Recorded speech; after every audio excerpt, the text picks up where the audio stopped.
OPB unavailable. Blackout na siya. Nag-blackout na naman. Pero meron siya. Okay.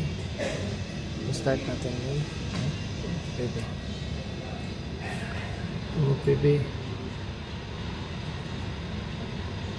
info.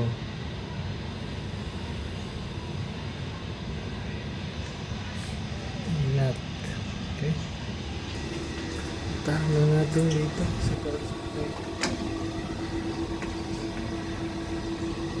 supply na.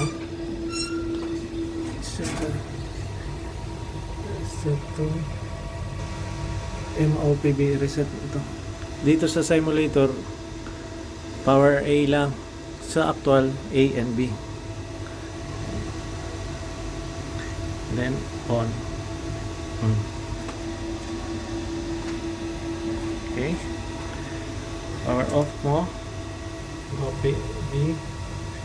Then on. Okay. Then puntahan natin dun sa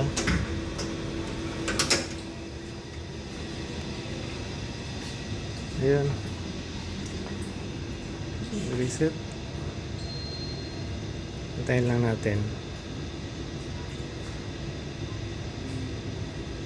Yun. Yung display niya nandun. Hintayin na lang natin. Pag hindi na to gagana, medyo nagkukurap siya or naghang up, yun, hindi na magamit. Pero tumatakbo pa siya.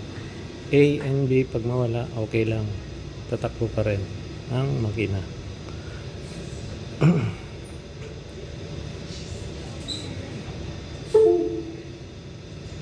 Yun. Yung PB, wala siya. Yan, nag-start up na.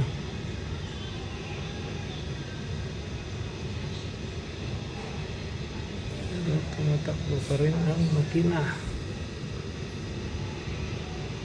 Yun. Lapit na.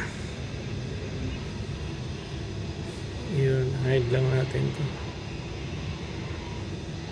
Hide.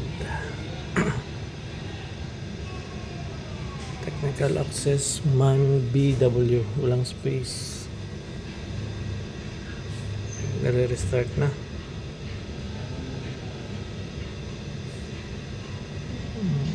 Okay, MOB active na rin.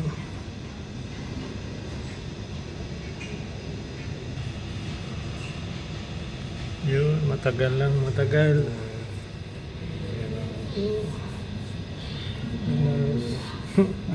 Naglock, sir. Tugna. Okay. May dalawa pang naiwan. Ano ba ito? Basta okay na ang MOP status. Okay na siya. Nakareboot na yung MOPB.